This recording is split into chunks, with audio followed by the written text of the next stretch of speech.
Hello दोस्तों आपका हमारे यूट्यूब चैनल में स्वागत है। दोस्तों आज हम रीट मनोविज्ञान लेवल 2 2011 का पेपर हल करने वाले हैं। तो दोस्तों अगर अब तक आपने हमारा चैनल सब्सक्राइब नहीं किया है तो इसे ज़रूर सब्सक्राइब कर लीजिए। और अगर आपने हमारे साइकोलॉजी के वीडियोज़ जो हमने बेहद आसान ट्रिक के साथ समझाए हैं, अगर आपने वो नहीं देखे हैं तो आप उन्हें हमारी प्लेलिस्ट में जाकर या फिर हमारे डिस्क्रिप्शन बॉक्स में दी हुई लिंक पर क्लिक करके देख सकते हैं। तो दोस्तों हम बिना किसी देरी के शुरुआत करते हैं। तो यहाँ पर देखिए दोस्तों, पहला क्वेश्चन, निम्नलिखित में से कौन सा कथन विकास के बारे में सत्य नहीं है। दोस्तों मैं आपको बता दूं कि रीट के अंदर अगर आप मनोविज्ञान के अंदर कुछ भी रटते हो तो आप एक भी क्वेश्चन हल नहीं कर सकते।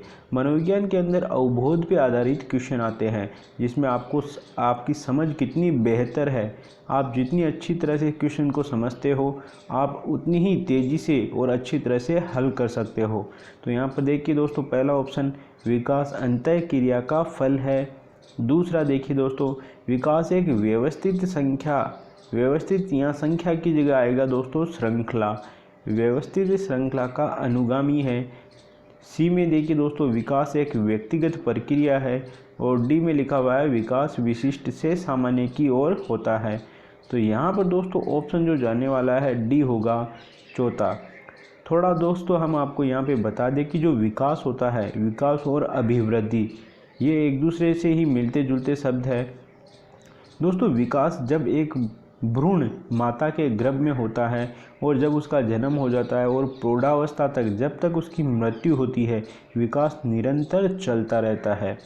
विकास दोस्तों हमेशा सामान्य से विशिष्ट की ओर होता है। सामान्य से आज से जैसे हम एक उदाहरण से समझते हैं कि भ्रूण के अंदर सबसे पहले उसका हाथ बनेगा और हाथ बनने के बाद में उसकी एक एक अंगुलियां और अंगूठा बनेगा, जिसे हम कहेंगे दोस्तों सामान्य से विशिष्ट। अर्थात सामान्य पहले हाथ का विकास हुआ, फिर एक एक अंगुलियां जो हमारे लिए विशिष्ट होती है उनका विकास हुआ। इसीलिए दोस्तों यहाँ पर चौथा ऑप्शन गलत है, असत्य है।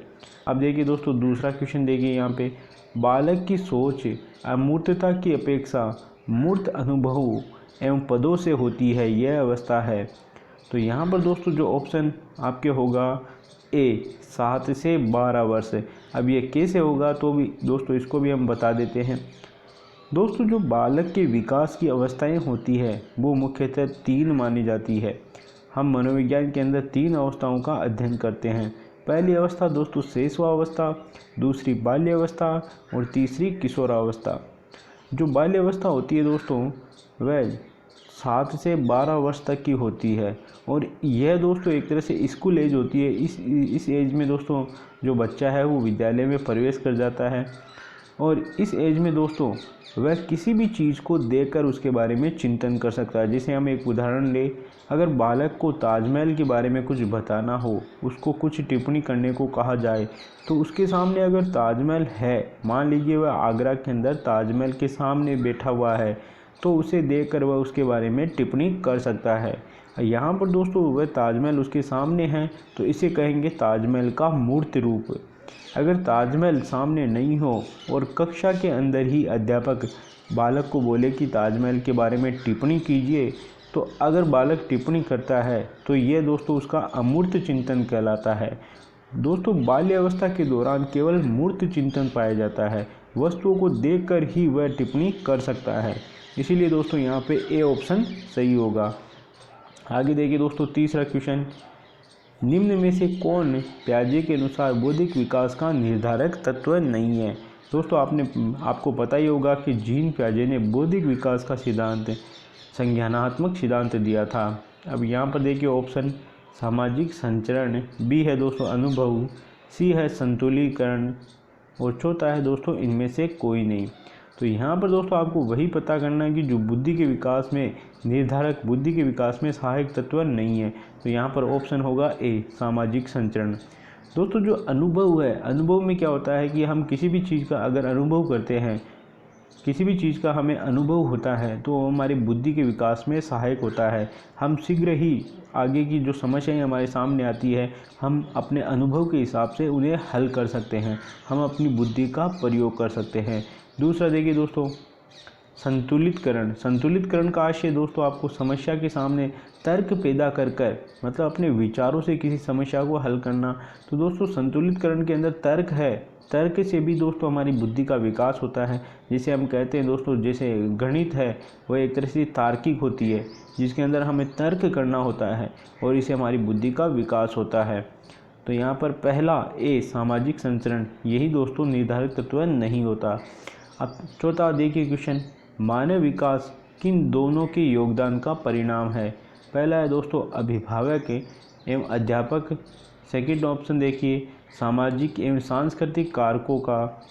सी है वंशक्रम एवं वातावरण का। और डी है दोस्तों इनमें से कोई नहीं।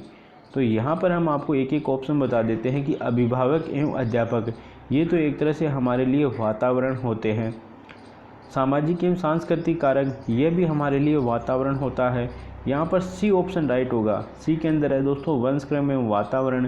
तो यहाँ पर वातावरण के अंदर ये दोनों ऊपर वाले ऑप्शन भी आ गए और वंशक्रम भी यहाँ पर नया ऑप्शन आ गया। तो दोस्तों जो विकास है वंशक्रम एवं वातावरण का गुणज होता है। इसमें वंशक्रम और वातावरण दोनों की बराबर भूमिका होती है। अब देखिए यहाँ पे पांचवा क्वेश्चन देखिए दोस्तों, राष्ट्रीय पाठ्यचर्या रूपरेखा 2005 के अंदर परीक्षा सुधारों में निम्न में से किस सुधार को सुझाया गया है। तो पहला ऑप्शन है दोस्तों खुली पुस्तक परीक्षा। बी देखिए सतत निरंतर एवं व्यापक मूल्यांकन। सी सामूहिक कार्य मूल्यांकन। और डी इनमें से कोई नहीं। तो यहाँ पर ऑप्शन जाएगा दोस्तों इनमें से सभी। ये तीनों ऑप्शन इसके अंदर आने वाले हैं। आगे देखिए छठा क्वेश्चन, क्रियात्मक अनुसंधान का उद्देश्य है। पहला ऑप्शन नवीन ज्ञान की खोज, शैक्षिक परिस्थितियों में व्यवहार विज्ञान का विकास, विद्यालय तथा कक्षा की शैक्षिक कार्य प्रणाली में सुधार लाना। और डी है दोस्तों इनमें से सभी। तो यहाँ पर जो सी ऑप्शन है वह राइट होगा। दोस्तों आपको पता होगा कि जो अनुसंधान है वह दो प्रकार के होते हैं। एक क्रियात्मक अनुसंधान जो एक सीमित समय के दौरान अपनाया जाता है, जिसमें बहुत कम समय के दौरान समस्याओं का हल किया जाता है। दूसरा होता है दोस्तों मौलिक अनुसंधान, जैसे हमारे सामने पर्यावरण की समस्याएं हैं, जनसंख्या की समस्याएं हैं जो काफ़ी समय से चली आ रही है, उन्हें कहते हैं दोस्तों मौलिक समस्याएं। तो क्रियात्मक अनुसंधान का प्रयोग विद्यालय स्तर पर किया जाता है। अब देखिए दोस्तों सातवां क्वेश्चन में क्या है, विशेष आवश्यकता वाले बच्चों को पढ़ाने के लिए निम्नलिखित में से कौन सी व्यूहरचना अधिक उपयुक्त है। तो यहाँ पर दोस्तों ऑप्शन देखिए, अधिकतम बच्चों को सम्मिलित करते हुए कक्षा में चर्चा करना। बी है विद्यालय को सम्मिलित करते हुए अध्यापक द्वारा निर्देशन। सी सहकारी अधिगम तथा पीयर ट्यूटरिंग। और डी है दोस्तों अध्यापक के लिए योग्यता आधारित सामूहिककरण। तो यहाँ पे जो ऑप्शन जाएगा सी होगा। अब इसको भी हम समझा देते हैं। विशेष आवश्यकता वाले से आशय हैं जो पढ़ नहीं सकते आसानी से, या जिनके शारीरिक रूप से किसी प्रकार की कमी हो, मानसिक रूप से कमी हो, तो वो विशेष आवश्यकता वाले बच्चे होते हैं। और हम जानते हैं दोस्तों एक बच्चा तभी अच्छी तरह से समझ सकता है जब उसका सहपाठी, उसके ही हम उम्र के बच्चे अगर उन्हें समझाते हैं तो वो अच्छी तरह से समझ सकते हैं। इसे करते हैं दोस्तों, जैसे आपने पढ़ा होगा बाल्यावस्था के अंदर पीयर ग्रुप्स का आशय है समवयस्क जो बालक होते हैं, अपनी ही उम्र के जो बालक होते हैं उन्हें कहते हैं दोस्तों पीयर ग्रुप्स। तो यहाँ पे जो सी है उसके अंदर पीयर ट्यूटरिंग आया है, इसका मतलब यही ऑप्शन अच्छा और सही सटीक बैठता है। अब देखिए आगे आठवां क्वेश्चन, समस्या के अर्थ को जानने की योग्यता वातावरण के 200 कमियों एवं रिक्तियों के प्रति सजगता विशेषता है। पहला ऑप्शन प्रतिभाशाली बालकों की, बी सामान्य बालकों की, सी सृजनशील बालकों की और कोई नहीं। तो यहाँ पे होगा दोस्तों सृजनशील बालकों की। दोस्तों हम जानते हैं सृजनशील बालक क्या होते हैं, जिनके चिंतन है जो अपसारी होता है, मतलब जो दूर तक और गहराई तक सोच सकते हैं, उनके चिंतन का हमेशा प्रवाह होता रहता है, अर्थात उसमें धारा प्रवाहिता का गुण पाया जाता है और उनके विचारों में लचीलापन पाया जाता है। दोस्तों ये एक सृजनशील बालक के गुण होते हैं और इसका हमने एक अलग से वीडियो बनाया है, तो दोस्तों आप उसको भी देख सकते हो। आगे देखिए दोस्तों 9वां क्वेश्चन, जिस प्रक्रिया में जिस प्रक्रिया में व्यक्ति दूसरों के व्यवहार को देखकर सीखता है, ना कि प्रत्यक्ष अनुभव के को कहा जाता है। तो दोस्तों यहाँ पर आपने सामाजिक सिद्धांत पढ़ा होगा, बांडुरा का सामाजिक अधिगम का सिद्धांत। और उसमें क्या होता है, एक विद्यार्थी टीवी देखकर या अपने टीवी के अंदर या फिर अपना जो सामाजिक रोल मॉडल है, किसी भी हीरो को या किसी भी, जैसे स्वामी विवेकानंद है या फिर कोई भी महापुरुष है, उनको अपना एक मॉडल मान लेता है और उनके अनुसार उनके अनुसार जिनको मॉडल माना है, उनके आचरण और जीवनी के अनुसार अपनी खुद की जीवनी बना लेता है। तो ये दोस्तों सामाजिक अधिगम कहलाता है। तो यहाँ पर ए ऑप्शन है वही राइट होगा। दोस्तों हम यहाँ पर जल्दी इसलिए कर रहे हैं क्योंकि अभी ये जो वीडियो है काफ़ी लंबा हो जाएगा, इसीलिए। आप देखिए आगे 10वां क्वेश्चन, अधिगम निर्योग्यता का लक्षण है। पहला है दोस्तों अभिप्रेरणा का अभाव, बी है भागने की प्रवृत्ति, सी ऊर्जावान एवं विध्वंसक होना, और चौथा है दोस्तों अवधान संबंधी बाधा एवं विकार। तो यहाँ पे जो चौथा ऑप्शन है वही राइट होगा। अगर कोई बालक, अधिगम का अर्थ है सीखने में अगर उसकी योग्यता नहीं है, अगर अच्छी तरह से वह नहीं सीख पा रहा है, तो उसका एक ही कारण है कि उसकी कंसंट्रेशन पावर, जो एकाग्रता की शक्ति है, वो काम नहीं कर रही है, और जिसे कहते हैं दोस्तों अवधान संबंधी विकार। ठीक। अब यहाँ पे 11वां क्वेश्चन देखिए, एक कॉलेज जाने वाली लड़की ने फर्श पर कोट फेंकने की आदत डाल ली है। लड़की की माँ ने उससे कहा कि कमरे के बाहर जाओ और कोट को खूंटी पर टांगो। लड़की अगली बार घर में प्रवेश करती है और कोट को हाथ पर रखकर अलमारी की तरफ जाकर कोट को खूंटी पर टांग देती है। यह उदाहरण है। तो ये दोस्तों उदाहरण आपको देखना है कि इनमें से कौन सा है। पहला है श्रृंखलागत अधिगम का, बी उद्दीपन अनुक्रिया अधिगम का, प्रत्यय अधिगम का, और इनमें से सभी। दोस्तों आपने रॉबर्ट गेने का पदानुक्रमिक अधिगम का सिद्धांत तो पढ़ा ही होगा, जिसमें दोस्तों जो श्रृंखलागत अधिगम है यह सीखने का तीसरा स्तर है, और यही दोस्तों इसमें राइट ऑप्शन होगा। श्रृंखलागत अधिगम, इसमें श्रृंखलागत अधिगम में क्या होता है दोस्तों कि जो आपने अभिगमित अनुदेशन भी पढ़ा होगा दोस्तों, जो स्किनर जग का क्रिया प्रसुप्त सिद्धांत के ऊपर आधारित था। तो ये दोस्तों श्रृंखलागत अधिगम का उदाहरण है। गुहत्री का समीपता का सिद्धांत आपने पढ़ा ही होगा अधिगम के अंदर, और गुहत्री बुरी आदतों को छुड़ाने के लिए माने जाते हैं। और ये जो कोट वाली लड़की का जो उदाहरण है दोस्तों, ये गुहत्री के प्रयोग से ही लिया गया है। तो यहाँ पे अभिक्रमित अनुदेशन, इसके अलावा क्रिया प्रसुप्त अनुबंधन का सिद्धांत, अब ये सारे दोस्तों श्रृंखलागत अधिगम के ही उदाहरण आते हैं। आगे देखिए 12वां क्वेश्चन, बाह्य अभिप्रेरणा में समावेशित किया जाएगा। किसको समावेशित किया जाएगा? तो पहला ऑप्शन है दोस्तों प्रशंसा एवं दोषारोपण, दूसरा है प्रतिद्वंदिता, तीसरा है पुरस्कार एवं दंड, और चौथा है परिणाम का ज्ञान। यहाँ पर दोस्तों अब नीचे देखिए आप, ये नीचे वाले, ये इनमें से आपको ये चुनना है एक। तो पहले में है दोस्तों ए एवं सी दोनों, दूसरा है ए बी और सी, तीसरे में है केवल बी, और चौथे में है सभी। तो यहाँ दोस्तों इनमें से आपको एक चुनना है कि बाह्य अभिप्रेरणा में समावेशित किया जाएगा। किसको समावेशित किया जाएगा? तो यहाँ पर ऑप्शन आपके होगा दोस्तों सभी, चौथा। दोस्तों अभिप्रेरणा दो प्रकार की होती है, एक तो बाह्य और एक होती है आंतरिक। अब इसको हम एक उदाहरण से समझते हैं। मान लीजिए दोस्तों एक परिवार के बच्चा है, उसके घर में कोई किसी प्रकार की कोई कमी नहीं है और पैसों से भरपूर एक परिवार है। अगर वहाँ का एक बच्चा उस शुरू जन्म से ही उसके अंदर यह एक लगन हो कि मुझे बड़ा होकर टीचर बनना है, हालांकि उनके पैसों की कोई कमी नहीं है और ना ही उसे कोई अभिप्रेरित कर रहा है कि आप कोई जॉब कीजिए या टीचर बनिए, फिर भी दोस्तों उसके अंदर अपने आप मन में जो इच्छा जागृत हो रही है, तो यह होती है दोस्तों आंतरिक अभिप्रेरणा। अब इसके अलावा बाहर से कुछ भी जो जागृत हो वह बाह्य अभिप्रेरणा के अंदर आते हैं। तो दोस्तों अब आप समझ गए होंगे इस ऑप्शन को। आगे देखिए दोस्तों 13वां क्वेश्चन, निम्न में से कौन सा कथन किसी व्यक्ति के मानसिक स्वास्थ्य को उत्तम रूप से प्रदर्शित करता है? तो पहला है मानसिक विकारों का न होना, बी है व्यक्तित्व के विकारों से मुक्ति, और सी है दोस्तों पूर्ण अभिव्यक्ति, संगतिकरण एवं सामान्य लक्ष्य की ओर निर्देशन, और डी है इनमें से सभी।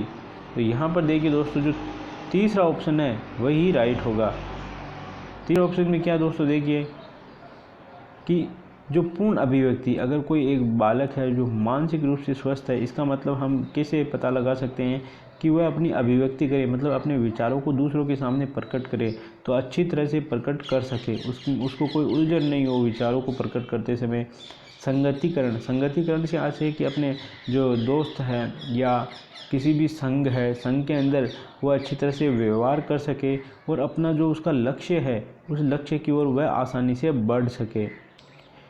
अब देखिए दोस्तों 14वां क्वेश्चन, अधिगम को प्रभावित करने वाला व्यक्तिगत कारक है संचार के साधन, समवयस्क समूह, अध्यापक, परिपक्वता एवं आयु। इनमें से दोस्तों एक ऑप्शन आपको चुनना है। तो यहाँ पर दोस्तों अधिगम को प्रभावित करने का व्यक्तिगत कारक के बारे में बात की है, तो यहाँ पर ऑप्शन होगा डी, परिपक्वता एवं आयु। वैसे दोस्तों अधिगम को यहाँ पर संचार के साधन, समवयस्क समूह और अध्यापक भी प्रभावित करते हैं, लेकिन हमें गौर करना है कि यहाँ पर दिया हुआ है व्यक्तिगत कारक, इसीलिए ऑप्शन चौथा सही होगा। अब आगे 15वां क्वेश्चन, एक क्रिकेट खिलाड़ी अपनी गेंदबाजी के कौशल को विकसित कर लेता है पर यह उसके बल्लेबाजी के कौशल को प्रभावित नहीं करता, इसे कहते हैं। तो ऑप्शन देखिए, विधेयात्मक प्रशिक्षण अंतरण, निषेधात्मक प्रशिक्षण अंतरण, शून्य प्रशिक्षण अंतरण और इनमें से कोई नहीं। तो यहाँ पर दोस्तों हम आपको बता दें कि अधिगम अंतरण या अधिगम स्थानांतरण मुख्यतः 3 प्रकार का होता है, धनात्मक, ऋणात्मक और शून्य। धनात्मक में क्या होता है, एक उदाहरण से हम इसको समझते हैं कि एक बालक साइकिल चलाना सीख जाता है, वो साइकिल को बैलेंस करना सीख जाता है। अब उसके बाद में अगर उसे बाइक चलाने के लिए कहा जाए, उसे बाइक चलाना सीखना हो, तो वह बाइक चलाना आसानी से सीख सकता है, क्योंकि दोस्तों पहले का ज्ञान है वो जो उसने साइकिल चलाना सीखा है वही बाइक चलाने में उसकी मदद कर रहा है। तो यहाँ पर इसे कहेंगे हम धनात्मक अधिगम स्थानांतरण। अगर पहले का ज्ञान, जैसे मान लीजिए एक व्यक्ति अंग्रेजी में टाइपिंग करना सीख जाता है, अब उसे हिंदी में टाइपिंग करना हो, तो यहाँ पर सीखी हुई अंग्रेजी की टाइपिंग हिंदी टाइपिंग में बाधा पहुँचाती है। तो यहाँ पर यह दोस्तों अधिगम का ऋणात्मक स्थानांतरण होता है। तीसरा होता है शून्य स्थानांतरण। मान लीजिए एक बच्चा कार चलाना सीख गया, अब उसे एरोप्लेन चलाने की अगर वह पायलट बन जाए मान लीजिए, तो यहाँ पर जो कार और एरोप्लेन है इसके बीच में कोई संबंध नहीं है, इन दोनों के सारे सिस्टम अलग है, तो इसे कहेंगे शून्य स्थानांतरण। तो यहाँ पर दोस्तों ऑप्शन कौन सा सही होगा वह आप भी चुन लीजिए। यहाँ पर होगा शून्य प्रशिक्षण अंतरण। यहाँ पर इनमें जो एक तरह से गेंदबाजी कौशल है, एक बालक है जो या एक खिलाड़ी है वह गेंदबाजी के अंदर दक्ष है, तो वह बल्लेबाजी के अंदर भी दक्ष हो सकता है, उसमें कोई दिक्कत वाली बात नहीं है। जैसे आपने पढ़ा ही होगा ऑलराउंडर खिलाड़ी, या देखे ही होंगे आपने ऑलराउंडर खिलाड़ी के बारे में। अब देखिए दोस्तों 16वां क्वेश्चन, अभिवृत्ति क्या है। तो यहाँ पर ऑप्शन देखिए 4। पहला ऑप्शन है एक भावनात्मक प्रवृत्ति जो अनुभव के द्वारा संगठित होकर किसी मनोवैज्ञानिक वस्तु के प्रति पसंदगी एवं नापसंदगी के रूप में प्रतिक्रिया करती है। एक ऐसी विशेषता जो व्यक्ति की योग्यता की परिचायक है, जिसे किसी प्रदत्त क्षेत्र में विशिष्ट प्रशिक्षण, ज्ञान और कौशल से सीखा जा सकता है। व्यक्ति की बीजभूत क्षमता जो विशिष्ट प्रकार की होती है। और चौथा है इनमें से कोई नहीं। तो यहाँ पर दोस्तों आपके सामने सीधा ऑप्शन है कि पहला ही ऑप्शन आपको दिख रहा होगा दोस्तों, पहला ऑप्शन, क्योंकि यहाँ पर लिखा हुआ है पसंदगी और नापसंदगी।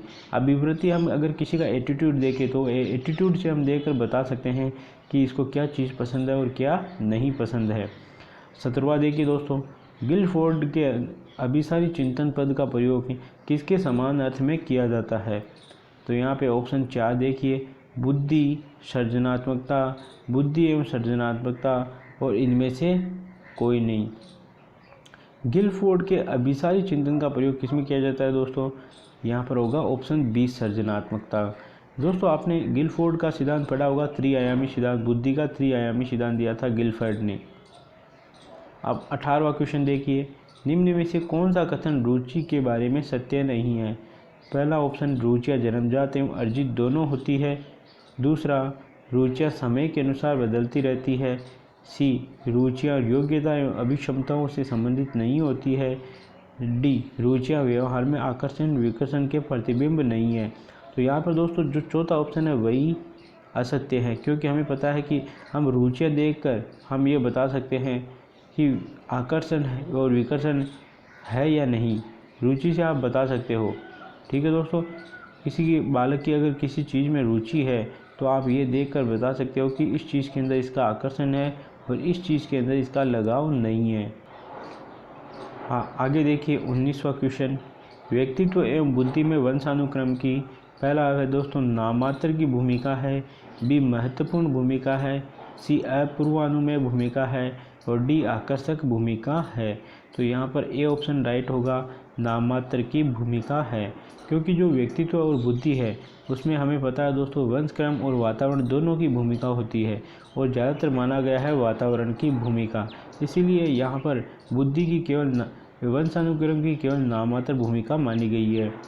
20वां देखिए, रक्षा तंत्र बहुत सहायता करता है किसमें, हिंसा निपटने में, दबाव मिटाने में, थकान से निपटने में और अजनबियों से निपटने में। तो यहाँ पर दोस्तों रक्षा तंत्र है वह हमारी दबाव से मिटाने में सहायता करता है। रक्षा तंत्र वास्तव में दोस्तों हमारा एक ईगो सिस्टम ही होता है जो हमें कुछ समायोजित होने से रोकता है, हमें टेंशन में जाने से, दबाव में जाने से रोकता है। अब 21वां क्वेश्चन देखिए, जिन इच्छाओं की पूर्ति नहीं होती उनका भंडारगृह निम्न में से कौन सा है। तो दोस्तों इसको हम जानने से पहले आपको हम कुछ बता देते हैं। आपने सिगमंड फ्राइड का सिद्धांत तो पढ़ा ही होगा और सिगमंड फ्राइड ने मन की 3 अवस्थाएं बताई, जिसमें एक अचेतन मन, दूसरा अर्धचेतन मन और तीसरा चेतन मन। इसमें से 80% भाग अचेतन मन का होता है और इसमें ही दोस्तों इदम समाहित होता है जिसे अचेतन मन का राजा कहते हैं। और अचेतन मन के अंदर हमारी अपूर्ण इच्छाएं, काम प्रवृत्ति ये सारी समाहित रहती है। इसमें हमारी सुखवादी इच्छाएं समाहित होती है। तो यहाँ पर दोस्तों ए है इदम, यही राइट होगा। दोस्तों जो दूसरा मन हमारा अर्धचेतन मन है उसमें आता है ईगो अहम, और हमारा जो चेतन मन है उसमें परम अहम अर्थात सुपर ईगो सम्मिलित होता है। दोस्तों इसका हमने सबसे बेहतरीन वीडियो बनाया है सिगमंड फ्राइड का।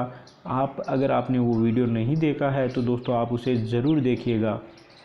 आगे देखिए दोस्तों 22वां क्वेश्चन, शारीरिक निरोगिता वाले व्यक्ति के लिए निम्न में से कौन सी युक्ति रक्षा तंत्र में सबसे संतोषजनक होगी। तो पहला है तादात्म्यकरण, दूसरा विवेकीकरण, तीसरा दोस्तों अतिकल्पना और चौथा है इनमें से कोई नहीं। तो यहाँ पर जो ऑप्शन सी है वही राइट होगा। जो शारीरिक रूप से योग्य नहीं है उनके लिए दोस्तों क्या होता है, अगर उन्हें समस्या से निपटना है और अपने आप को कुसमायोजित होने से रोकना है तो उनके लिए अतिकल्पना मतलब अपने विचारों में कल्पना करके ही वो कुसमायोजित होने से अपने आप को रोक सकते हैं। दोस्तों ये तादात्म्यकरण क्या होता है कि हमारे समाज के अंदर कोई भी जो प्रतिष्ठित व्यक्ति है अगर हम उसकी तुलना करके अपने आप को समायोजित करते हैं तो उसे कहते हैं तादात्म्यकरण। बी देखिए दोस्तों विवेकीकरण क्या है, विवेकीकरण को हम कहते हैं रेशनलाइजेशन। इसके अलावा हम इसे कहते हैं युक्तिकरण। जैसे आपने इसका एक उदाहरण पढ़ा होगा कि लोमड़ी है जो अंगूरों तक नहीं पहुंच पा रही थी तो वह अपने आप से तर्क करती है कि अंगूर तो खट्टे हैं। तो इसमें विवेकीकरण में क्या होता है दोस्तों, तर्क पर यह आधारित होता है, इसीलिए यहाँ पर सी ऑप्शन राइट होगा। अब देखिए 23वां क्वेश्चन, सृजनशीलता के पोषण के लिए एक अध्यापक को निम्न में से किस विधि की सहायता लेनी चाहिए। तो पहला देखिए ब्रेन स्टॉर्मिंग एवं विचारावेश, बी है व्याख्यान विधि, सी दृश्य एवं श्रव्य सामग्री और इनमें से सभी। तो यहाँ पर दोस्तों जो पहला ऑप्शन है ब्रेन स्टॉर्मिंग या विचारावेश यही राइट होगा। आगे देखिए 24वां क्वेश्चन, शिक्षा का अधिकार अधिनियम 2009 में एक अध्यापक के लिए न्यूनतम कार्य घंटे प्रति सप्ताह निर्धारित किए गए हैं। तो यहाँ पर दोस्तों सीधा ऑप्शन राइट होगा 45, जिसमें कार्य दिवस भी शामिल हो गए। दोस्तों ये क्वेश्चन एग्जाम में बहुत बार पूछा जा चुका है।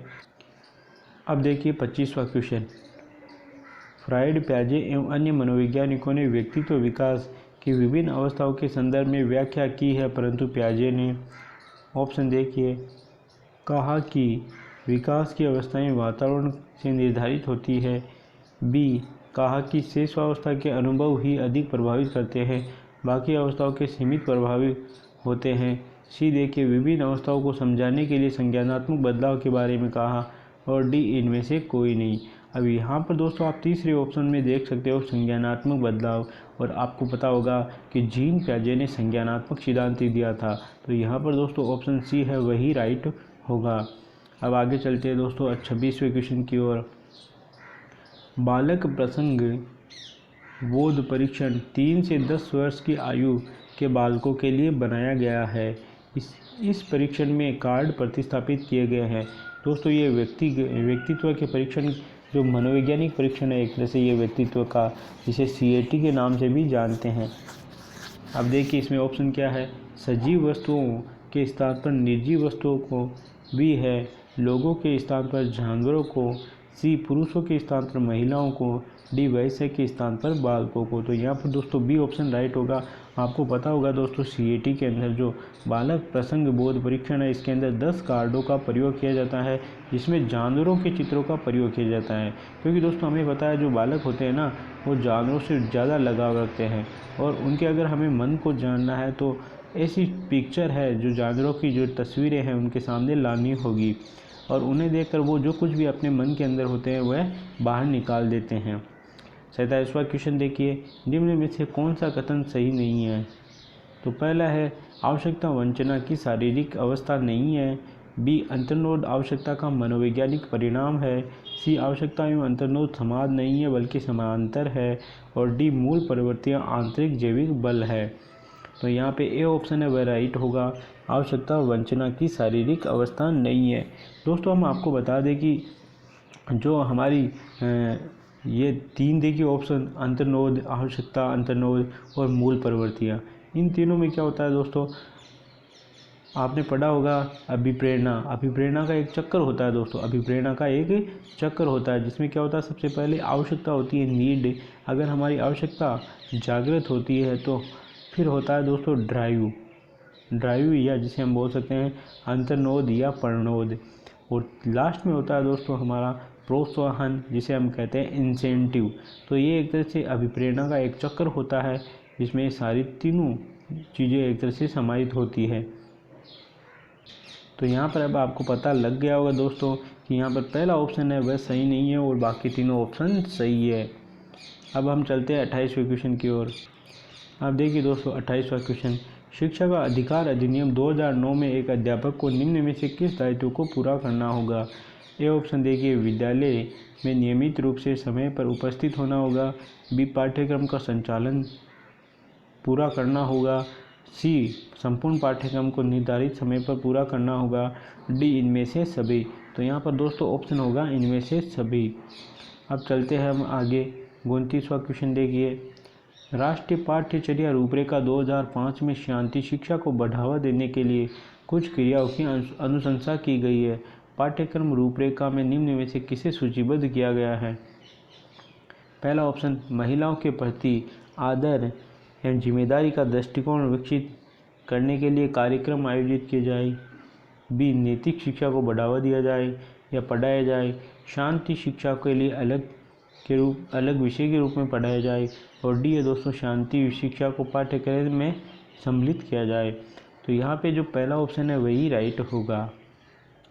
आगे देखिए 30वां क्वेश्चन, लास्ट क्वेश्चन, राष्ट्रीय पाठ्यचर्या रूपरेखा 2005 में बातचीत की गई है, ज्ञान स्थायी है वह दिया जाता है, ज्ञान का विकास होता है इसकी संरचना की जाती है, बी देखिए शैक्षिक केंद्र से विषय केंद्र होने पर, डी विद्यार्थी, ये सी है दोस्तों विद्यार्थी केंद्रित से अध्यापक केंद्रित पर, और डी इनमें से कोई नहीं।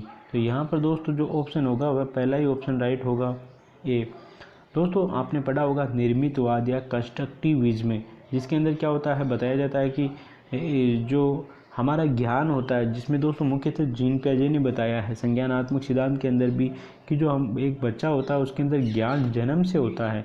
एक अध्यापक क्या होता है, उसकी ज्ञान की जो संरचना है उसको केवल व्यवस्थित करने का काम करता है, अर्थात अध्यापक केवल एक सुविधा प्रदाता की भूमिका ही निभाता है। तो यही दोस्तों इसके अंदर कहा गया है। तो पहला ऑप्शन इसमें राइट होगा। दोस्तों अगर आपको ये वीडियो पसंद आया तो प्लीज़ इसे लाइक भी कीजिए और हो सके उतना ज़्यादा से ज़्यादा शेयर भी कीजिए। धन्यवाद दोस्तों।